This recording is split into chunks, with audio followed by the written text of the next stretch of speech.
बच्चों, let's read the question. The reducing agent used to reduce iron oxide in blast furnace is A option is silica, B option is carbon monoxide, C option is carbon and D option is dimension. यहाँ से इस question में हमारा की concept क्या कहता है कि हमें यहाँ पर बताना है reducing agent for iron oxide that is Fe2O3 in blast furnace. यहीं पर हम लोग रिड्यूस करते हैं और आयरन की फॉर्म में उसे लाने की कोशिश की जाती है। अब देखो बेसिकली ब्लास्ट फर्नेस में क्या होता है कि ब्लास्ट फर्नेस में हम लोग इम्प्योर वहां पर फॉर्म ऑफ कार्बन लेते हैं और इस इम्प्योर फॉर्म ऑफ कार्बन को बेसिकली बोला जाता है कोक।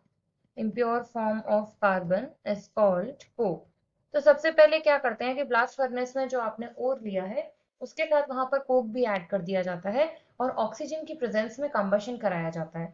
तो ये जो कोक है यानी कि इम्प्योर फॉर्म है कार्बन का, ये इस C+O2 से रिएक्ट करके बना लेता है CO2।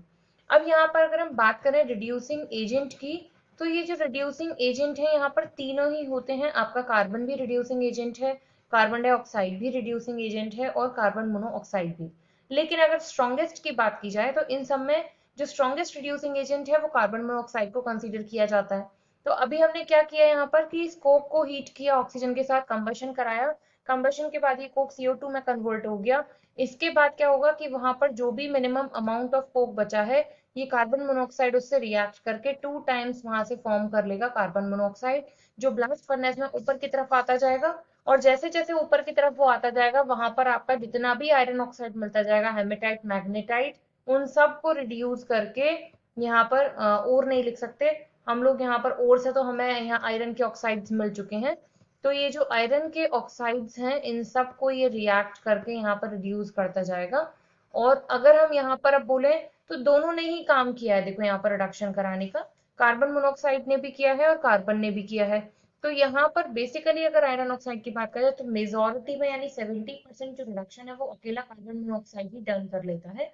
माइनर रिड्यूसिंग एजेंट की फॉर्म में जो कोक है वो वेरी हाई टेम्परेचर पर जाकर रिडक्शन कर सकता है, अदरवाइज नहीं करेगा। तो यहाँ पर क्वेश्चन में जो हमसे मांगा गया था वहां पर हम कार्बन मोनोऑक्साइड को मार्क करेंगे। I hope you understood well. Thank you.